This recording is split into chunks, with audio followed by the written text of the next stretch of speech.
மழை வெள்ளத்தால் பாதிக்கப்பட்ட மக்களுக்கு தமிழ்நாடு இயக்குநர்கள் சங்கத்தின் சார்பில் நிதி உதவி வழங்கப்படும் என இயக்குநர் சங்க தலைவர் விக்ரமன் தெரிவித்துள்ளார். தமிழ்நாடு இயக்குநர்கள் சங்கத்தின் தலைவர் விக்ரமன், பொதுச் செயலாளர் செல்வமணி, துணைத் தலைவர்கள் KS ரவிக்குமார், P வாசு ஆகியோர் இன்று முதலமைச்சர் செல்வி ஜெயலலிதாவை சந்தித்தனர்.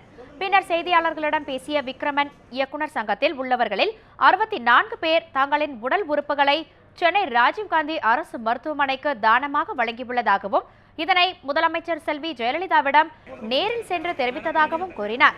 மழை வெள்ளத்தால் பாதிக்கப்பட்ட மக்களுக்கு தமிழ்நாடு திரைப்பட இயக்குநர்கள் சங்கம் சார்பில் தமிழக அரசிடம் நிதி உதவி அளிக்கப்படும் என்றும் விக்ரமன் அப்பொழுது தெரிவித்துள்ளார். இயக்குநர்கள் வெள்ள நிவாரண நிதி தர முன்வந்தோம். அம்மா அவர்கள் இப்பொழுது நாங்கள் இன்னும் வாங்க ஆரம்பிக்கவில்லை. அதை நீங்கள் தலைமைச் செயலரை சந்தித்து அடுத்த வாரம் நீங்கள் கொடுக்கலாம் அப்படின்னு சொல்லி அம்மா சொல்லியிருக்காங்க. அதேமாதிரி அடுத்த வாரம் நாங்கள் இயக்குநர்கள்ட்ட கலெக்ட் பண்ணி ஒரு பெரிய ஃபண்டாக எங்களால் முடிஞ்ச ஒரு சிறிய தொகையை நாங்கள் கொடுக்க முயற்சி பண்ணுவோம்.